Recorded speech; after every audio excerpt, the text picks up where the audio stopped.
The old clock shop sat on a narrow street where the lamps always glowed a little warmer than they should, as if they were trying to comfort the darkness. By day, the windows showed ordinary things: brass pendulums, pocket watches with tired faces, and glass domes sheltering delicate gears.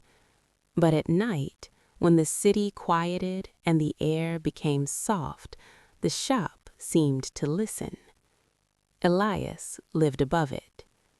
He wasn't old, not really, but he carried the kind of calm you usually only saw in people who had spent years repairing small broken things, learning patience from springs and screws.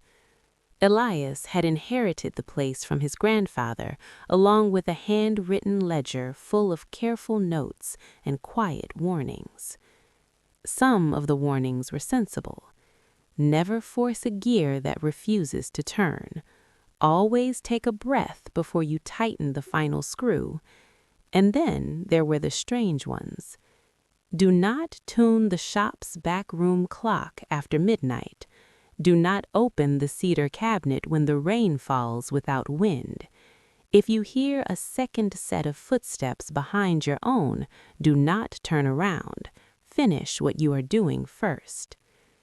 Elias had always smiled at those, the way you smile at family stories you don't fully believe. He respected them, mostly out of affection, but he did not fear them. Not until the night the hourglass began to hum. It started with a vibration, like a distant train passing under the street. Elias was in the back room, polishing the face of a tall grandfather clock that had belonged to a sailor. The clock's wood was dark and salty, and its pendulum swayed with a steady confidence. Then, from the cedar cabinet in the corner, he heard a sound that did not belong in any ordinary shop. A low, thin note, not quite a whistle, not quite a chord, as if someone had lightly pressed a bow against a crystal glass. Elias froze, cloth in hand. The cedar cabinet was narrow and plain, older than everything else in the shop. Its handle was worn smooth. Inside, Elias knew, were the items his grandfather had never sold: curiosities, prototypes, impossible projects. Elias had never opened it himself. He had always been busy with normal repairs, normal customers, normal time. The humming came again, slightly louder. Outside, rain fell, not hard but steady, the kind that makes the whole world sound like it is being gently wrapped in water. One of the warnings in the ledger floated up into Elias's mind, and he felt an unexpected chill. Do not open the cedar cabinet when the rain falls without wind. Elias looked toward the cabinet. The handle did not move, the cabinet did not shake, but the humming continued, and something about it felt intentional, like a call. He told himself it was an old wood joint expanding in the damp, or maybe the cabinet contained a mechanism settling. There were 1,000 normal explanations in a place like this. Yet Elias found his feet carrying him closer. His hand hovered over the handle. In the back room, the sailor's clock ticked on, indifferent. Elias swallowed. He whispered, mostly to steady himself, "I'm just looking," and he opened the cedar cabinet. Inside, the air was cooler, scented with cedar and something faintly metallic, like clean stone after lightning. On the top shelf sat a curious object, an hourglass, taller than Elias's forearm, held in a frame of dark metal that looked like it had been folded rather than forged. The glass was not perfectly clear. It shimmered like thin ice. But the sand inside wasn't sand. It was light. Tiny grains of pale brightness drifted slowly, as if they were thinking about falling rather than obeying gravity. The humming came from the hourglass itself, a sound so soft it felt like it was inside Elias's head rather than in the air. Beneath it lay a folded note. Elias's grandfather's handwriting was unmistakable, neat, careful, slightly slanted, as though written by someone who was always listening to time while he wrote. Elias unfolded the note. It read, "Elias, if you're reading this, it means you've opened what I hoped you would not open until you were ready. This is not a relic. It is a machine. It does not go where you want. It goes where you need, and it will try to teach you something I could not teach you with words. If you decide to use it, do not panic when the room changes. Do not shout. Do not run. Place it on the floor. Turn the frame until the mark meets the mark. Then speak your name clearly, as though introducing yourself to a stranger. One more thing. You may be tempted to fix what hurts. Be careful. Not all broken things are meant to be repaired by going back. Grandfather." Elias lowered the note slowly, his heartbeat steady but heavy, as if it had gained weight. A machine. He stared at the hourglass. The humming warmed slightly, like a purring cat recognizing attention. Elias reached in and lifted it with both hands. It was heavier than glass should be, and the metal frame felt cool and alive, as though it carried a current. There, on the side of the frame, was a small mark, a thin line engraved into the metal. Elias turned the hourglass slightly. Another mark appeared on the opposite side, the two lines nearly aligned. The sailor's clock ticked in the background. The rain whispered against the window. And Elias, who had spent his life surrounded by time, but never truly touching it, felt something old inside him wake up. He carried the hourglass to the center of the back room and set it on the wooden floorboards. His grandfather's note was still in his hand. Elias read the instruction again, quietly, like a prayer. Turn the frame until the mark meets the mark. He adjusted the hourglass, rotating the metal frame. The humming increased, not louder, but fuller, like more notes quietly joining the same chord. When the marks met precisely, the sound steadied into a calm, unwavering tone. Elias took a breath. Then he spoke, clear and soft. "My name is Elias." For a moment, nothing happened. And then the light inside the hourglass moved. It did not fall like sand. It flowed upward and downward at the same time, a ribbon of brightness twisting in the narrow middle of the glass. The air around Elias seemed to thicken, as though the room was becoming syrup slow. The sailor's clock ticked. Tick, tick. The ticks grew stretched, pulled like taffy. Elias looked at the walls.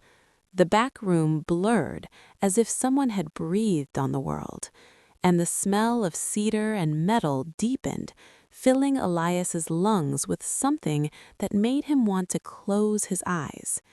He remembered the note, "Do not panic when the room changes." Elias did not panic. He stood still, hands relaxed at his sides, and let the change happen. The lamps dimmed, and the space around him felt as though it was gently turning inside out. The humming was now everywhere, in the floorboards, in his bones, in the soft space behind his ears. Then, like a curtain drawn aside, the back room became different. Not strange in an alarming way, strange in a dreamlike way. The shelves were still there, but the objects on them had shifted. Instead of ordinary clocks and gears, Elias saw things that looked half familiar and half impossible. A compass that pointed in 5 directions, a watch face that displayed not hours but weather, a tiny pendulum suspended inside a sphere of water, swinging without moving the water at all. And the window. The window showed a street that was not his street. The lamps outside were taller, thinner, their light a pale blue rather than gold.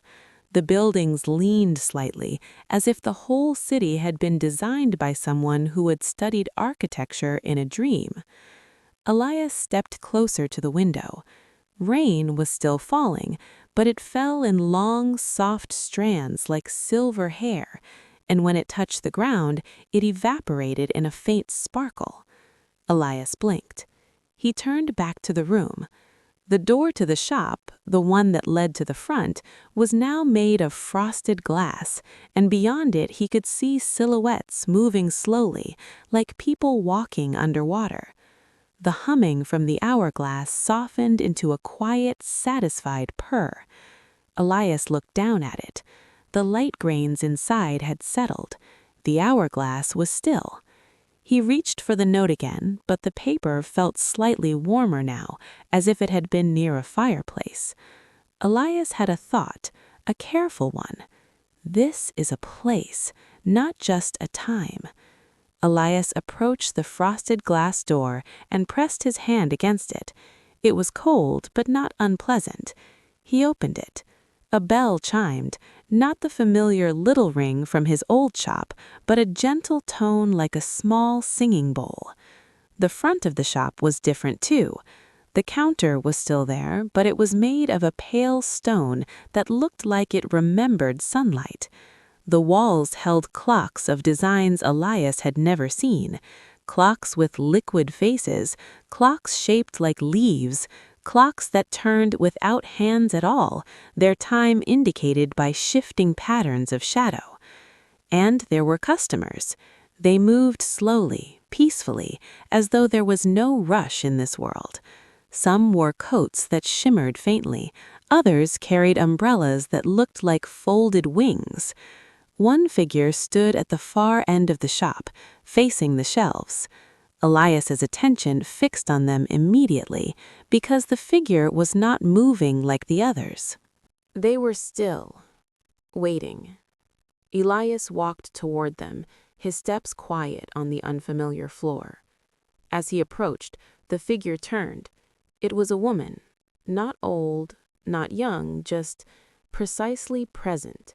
Her hair was dark and tied back, and her eyes were the calm green of deep water. She wore a simple coat and held something in her hand, a pocket watch, but one that was open, its inside face glowing faintly with the same light grains Elias had seen in the hourglass. She looked at him as though she had been expecting him. "Elias," she said, speaking his name like it was a door she knew how to open. Elias stopped a few steps away. "Do I know you?" She smiled slightly. "Not yet." Her voice was gentle, suitable for bedtime, but it carried a certainty that made the air feel organized. Elias glanced around the shop. "Where am I?" She lifted the glowing pocket watch a little. "You are in a version of your shop that exists between seconds. Some call it the in-between, some call it the fold. Your grandfather called it the place where time goes to rest." Elias stared at her, absorbing the words. "And you?" he asked. She considered. "My name is Mara." Elias nodded slowly, as though polite behavior could anchor him. "What is this?" Elias asked, gesturing back toward the back room where the hourglass sat. Mara's gaze softened. "Your grandfather's last lesson." Elias looked down at his hands. They felt normal, but he could swear the lines on his palms were slightly brighter, as if lit from within. "I didn't mean to," Elias began. Mara interrupted gently. "You did exactly what you were meant to do. The hourglass doesn't open for curiosity alone. It opens for need." "Need for what?" Elias asked. Mara's expression became a little more serious. "For understanding." Elias felt something in his chest tighten, not fear, but recognition, as if part of him had been waiting for someone to say that word. Understanding. Elias thought of his grandfather, the ledger, the warnings. He thought of the quiet sadness that had lived in the old man's eyes sometimes, as though he was hearing a song nobody else could hear. My grandfather used this? Elias asked. Mara nodded. Yes. What did it show him? Mara glanced toward the shelves, toward all the strange clocks. It showed him what happens when you try to correct time as though it were a simple mechanism. Elias swallowed. Did he change things? Mara did not answer directly. Instead, she opened the pocket watch wider, and the glow inside it brightened. Come, she said. I'll show you a door. Elias hesitated. He looked back toward the entrance as though the street outside could reassure him. But the street beyond the windows was a different world, calm and blue and quietly strange. The rain of silver strands fell without wind. Elias turned back to Mara. He nodded. Mara led him through the shop, past shelves that seemed to whisper time instead of ticking. At the back, where Elias expected his familiar storage area, there was instead a hallway that did not belong. It was narrow, lit by soft light that seemed to come from the air rather than any lamp. Along the hallway were doors. Not wooden doors, not metal. They looked like frames cut into space itself, filled with a pale shimmer, like the surface of a lake just before dawn. Mara stopped at one. This, she said, is one of your doors. Elias stared at it. The shimmer inside the frame moved, slow and patient. What happens if I go through? Elias asked. Mara looked at him. You will arrive at a moment, not the whole past or future, just a moment, a scene. Elias felt his mouth grow dry. Can I choose which moment? Mara's smile was sympathetic. You can choose the question. The door chooses the answer. Elias thought of the note. It goes where you need. He looked at Mara. Why are you here? Mara's gaze was quiet and honest. Because someone must watch the doors, and because your grandfather asked me to be here for you. He knew you would come sooner or later. Elias felt a prick of emotion at the mention of his grandfather's planning. It was oddly comforting to imagine the old man preparing this, not as a trap, but as a gift. Elias stepped closer to the shimmering door. The air near it was cooler, and he could smell something like autumn leaves and old paper. Mara held out the glowing pocket watch. Ask your question. Elias stared into the shimmer. He saw nothing clear yet, only movement. His mind went to a moment he had carried for years, like a pebble in his pocket. The day his grandfather had stopped coming downstairs. The day his hands had become too shaky to work. The day Elias had realized he would inherit the shop, not as a choice, but as a responsibility. He had always wondered something about that time, not about the shop, about his grandfather, about the sadness. So Elias asked, softly, what did my grandfather regret most?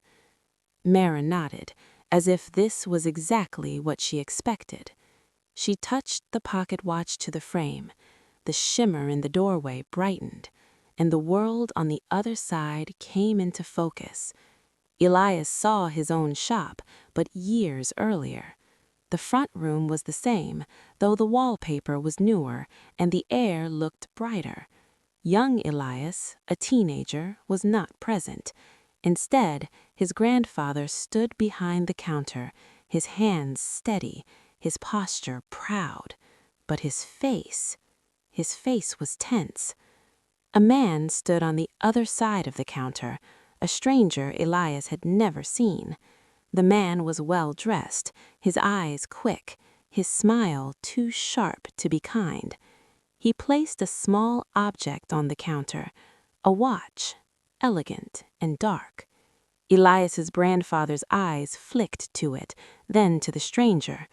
"What is this?" Elias whispered, though he wasn't meant to speak to the scene. Mara spoke quietly beside him. "This is the day your grandfather accepted a trade." In the memory, the stranger leaned forward. His voice could not be heard, but his lips moved, and Elias's grandfather's expression changed. The old man's hands trembled slightly, not from age, but from the weight of a decision. Then, with a deep breath, Elias's grandfather nodded. He reached under the counter and pulled out the cedar cabinet key. Elias's chest tightened. So his grandfather had opened it too. The memory shifted smoothly, like pages turning without hands. Suddenly, the scene was in the back room. The hourglass sat on the floor, humming. The marks aligned. Elias's grandfather spoke his name, clear and brave. The room blurred. And then, the memory jumped. Elias watched his grandfather standing in a different place, outdoors, under a sky that looked unfamiliar. The air shimmered with heat, and strange flowers grew in clusters like tiny lanterns. In the distance were structures that looked like towers made of pale crystal. His grandfather looked around, astonished, then deeply moved. And then the stranger appeared beside him, still smiling. The stranger gestured, as if offering something. In his hand, Elias's grandfather saw, and Elias saw with him, a moment. A small girl laughing, alive, running through sunlight. Elias's breath caught. Because that girl, she looked like Elias's mother. Younger, but unmistakable. Elias's grandfather's face crumpled with emotion, and Elias understood suddenly this was a choice about family, about life, about saving someone from something. Mara's voice was soft. Your grandfather was offered a chance to prevent a tragedy. Elias felt tears prick his eyes, not from sadness exactly, but from the sheer weight of love hidden inside time. In the memory, Elias's grandfather reached out as though to touch the vision of the laughing child. The stranger's smile widened, and then the scene shifted again. Elias's grandfather returned to the shop, but he was different. His eyes carried a shadow. The stranger was gone. The cedar cabinet was locked. The hourglass was silent. And in the days that followed, Elias's grandfather looked at the clocks as though he feared them. Elias turned away from the door, heart pounding softly. Mara watched him with calm sympathy. He saved her, Elias whispered. Yes, Mara said, he did. Elias swallowed. So why regret? Mara lifted her hand, and the light in her pocket watch dimmed slightly, as if respecting a sacred question. Because time always takes its price, she said. Elias looked at her, confused. Mara continued gently. Your grandfather learned that saving one person often changes the shape of many other lives, not always in obvious ways, not always in ways you can measure. Elias's air around him cool. He thought of his own life, his quiet work, the shop, his loneliness, the nights spent listening to clocks. He thought suddenly of the sadness in his grandfather's eyes. What did it cost? Elias asked. Mara did not answer immediately. She turned to another door in the hallway, one just a few steps away. This door will show you, she said. But I will warn you, the truth is not cruel, but it is heavy. If you prefer, we can choose another question. Elias's hands curled slightly. He considered stepping back, closing the hourglass in his own time, walking away and choosing never to know. But the hourglass had opened. The lesson was already unfolding. Elias met Mara's eyes.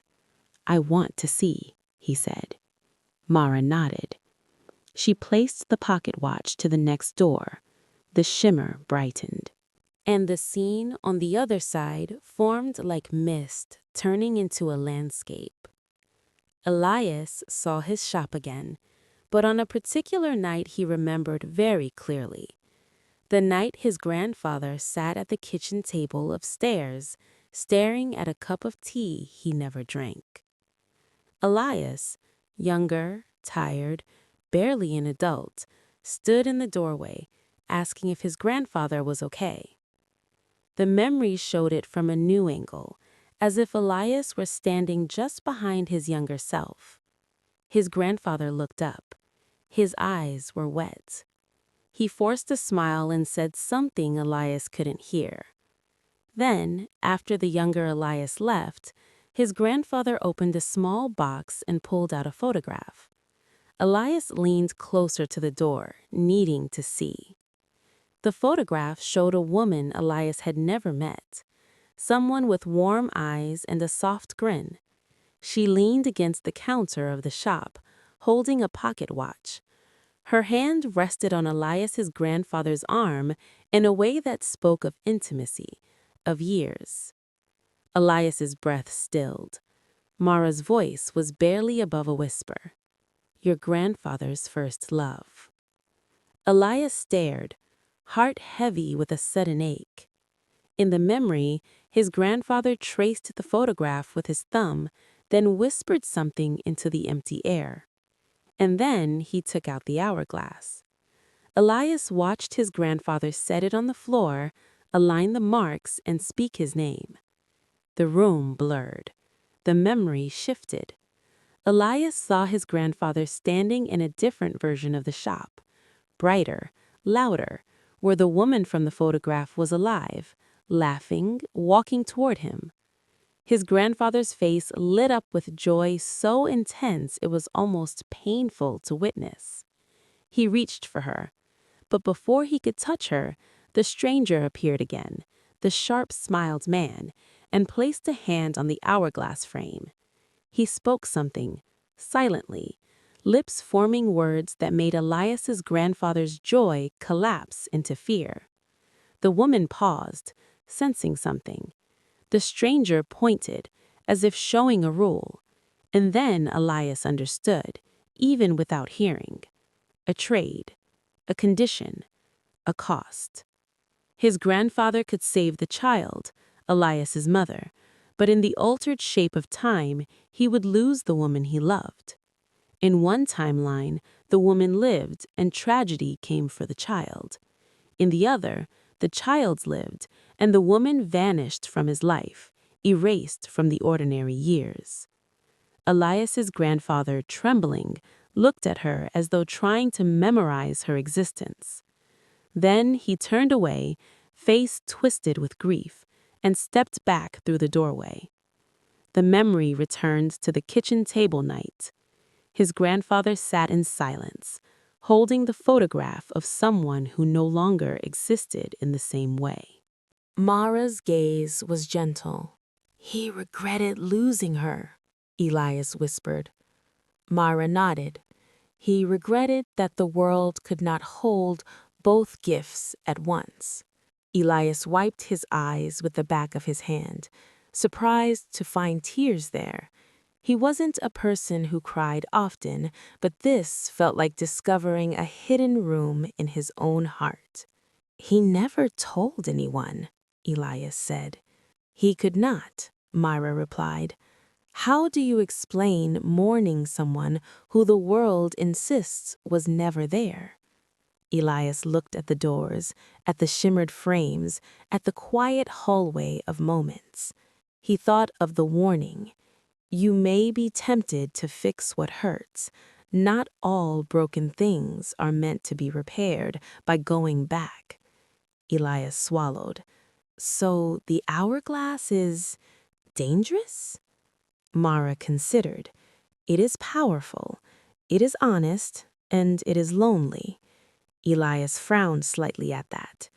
Mara walked slowly back toward the main shop, and Elias followed. The clocks on the walls, or their strange versions, seemed to watch them like calm eyes. Mara stopped by the counter and placed the glowing pocket watch on the stone surface. Tell me, she said, "Why did you open the cabinet?" Elias hesitated. He could have said curiosity. He could have said accident. But the truth was softer. "I miss him," Elias said quietly. "Even though I still have the shop, even though I have his tools, I miss understanding him." Mara's expression warmed. "That is a worthy need." Elias looked around at the strange shop, at the soft blue street outside. "If I can step into moments, can I speak to him?" Mara's eyes held a sadness that was not hopeless but wise. "You can," she said, "but you must be careful about what you ask and what you take with you." Elias's heart leaned forward at the idea like a child reaching for a story. Mara continued, "Time can be visited like a library, but you cannot rip pages out without changing the whole book." Elias nodded slowly. He glanced back toward the hallway of doors. "What should I ask?" he whispered. Mara's smile was small. "That is your choice, but perhaps ask something that brings peace rather than more longing." Elias thought. He imagined seeing his grandfather again, hearing his voice, being able to say all the things he hadn't said. He could ask, "Why didn't you tell me?" He could ask, "Was it worth it?" He could ask, "What should I do with my life?" But then he remembered the way his grandfather had looked sometimes, not only sad, but loving, as though he had chosen a pain he could live with so that someone else could live it all. Elias took a deep breath. "I want to ask him," Elias began, then paused, searching for the right words. Mara waited patiently, as though patience was her natural language. Elias finally said, "I want to ask him how to carry regret without letting it crush you." Mara's eyes softened. "That sounds like a door worth opening." They walked back down the hallway. The doors shimmered quietly, each holding a different scent, a different temperature, a different whisper of possibility. Mara stopped by a door near the end, one that seemed to glow slightly warmer than the others, like lamplight. She placed her hand on the frame. "Ask," she said. Elias stepped close. He looked into the shimmer, and he spoke, softly and clearly. "How do you carry regret without letting it crush you?" The shimmer brightened. The world on the other side formed. Elias saw the back room of his shop, but it was older, more cluttered, full of half-finished projects. His grandfather stood by the workbench, adjusting a small clock with trembling hands. His hair was darker than Elias remembered, but his face already held the beginnings of that familiar weariness. In this moment, his grandfather was alone. He sighed, set down the tool, and looked up as though he sensed someone watching. Elias's breath caught. For a heartbeat, it felt like their eyes met through time. Then his grandfather spoke, not to Elias directly, but to the room, to the air, to whatever presence he felt. "Regret," his grandfather said, voice low, "is a weight you can choose to carry in your hands, or you can choose to carry it in your heart." He paused, as if tasting the words. "If it's in your hands," he continued, "you will drop it. You will break things. You will be angry at the floor for being hard." He smiled faintly, sadly.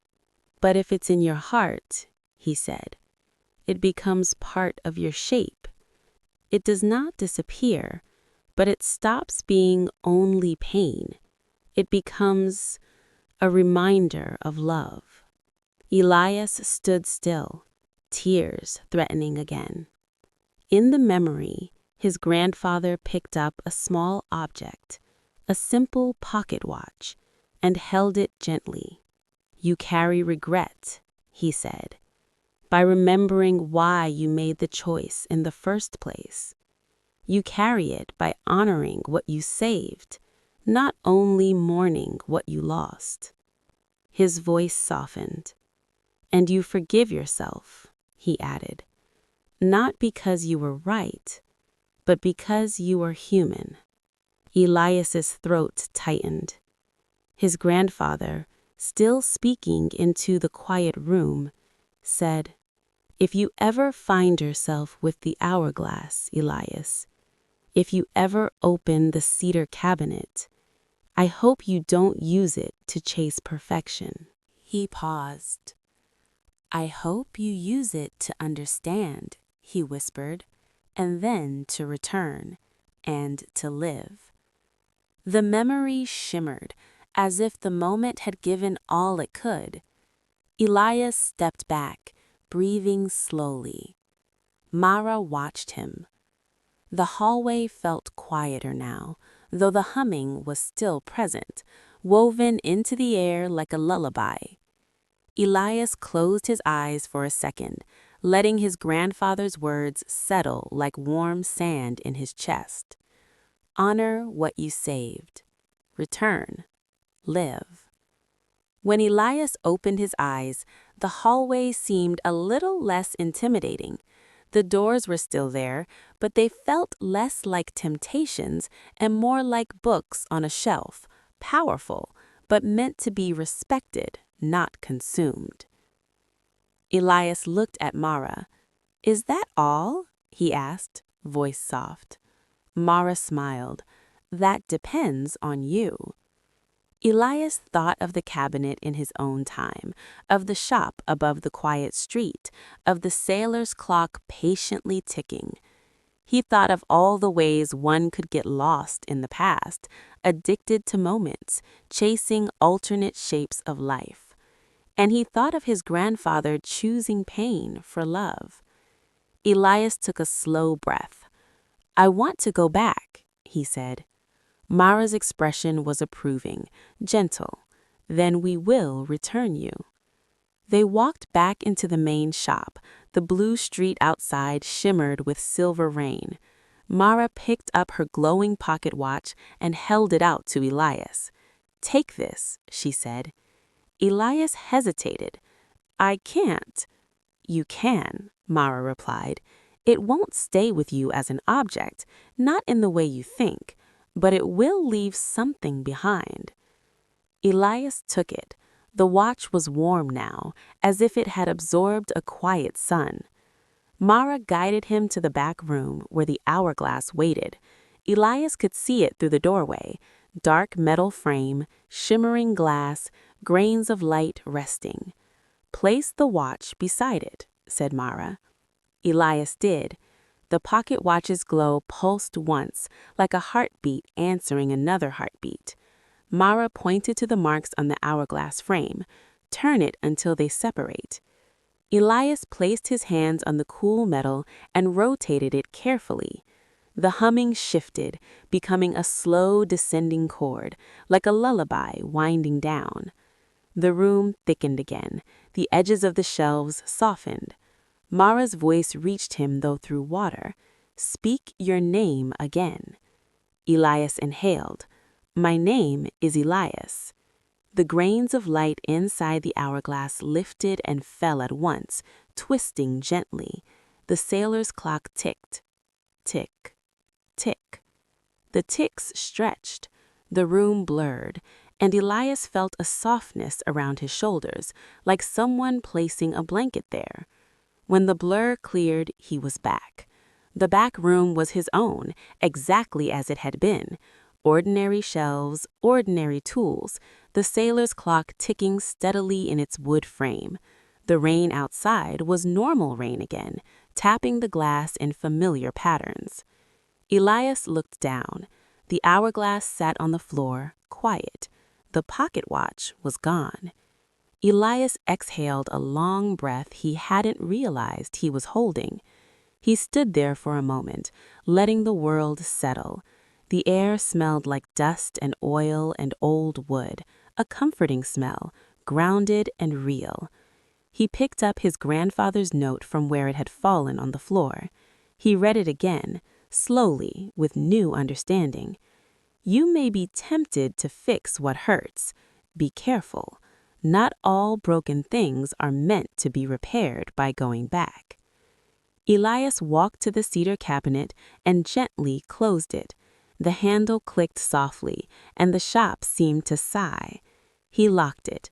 Then he returned to the sailor's clock and resumed polishing the glass, his movements slow and careful, like someone who had learned that time was not an enemy, but a companion. In the days that followed, Elias noticed small changes, not in the world, but in himself. He slept a little more easily. He smiled more often, quietly, at customers. Sometimes, when the shop was still, he thought he could hear a faint humming in the background, not alarming, not calling, just present, like a reminder that time was larger than he had imagined, and that love could echo across it. One evening, weeks later, a young woman came into the shop. She carried a pocket watch that wouldn't open. Elias took it gently, examined it, and smiled. "It's just stuck," he said. "It doesn't want to force itself." The woman laughed softly. "That sounds like a very polite watch." Elias chuckled under his breath. As he worked, he noticed something. The watch's inner face, faintly, held a shimmer, not bright, not obvious, just a hint of light like pale grains asleep. Elias paused. His heart gave a small, steady thump. He looked up at the woman. Her eyes were calm green, like deep water. And in that moment, the shop felt warm, safe, and softly endless, as though the world itself was whispering that understanding had a way of returning when it was needed. The woman smiled in a way that felt familiar, though Elias could not place why. "Thank you," she said gently. Elias nodded. "You're welcome." And as the clocks around them ticked their steady, ordinary time, Elias realized something that made his chest feel lighter than it had in years. Some journeys don't change the world, they change how you hold it. The rain outside softened, the lamps glowed warm, and the night, kind and patient, wrapped the little clock shop in quiet, the perfect place for a story to end and for sleep to begin.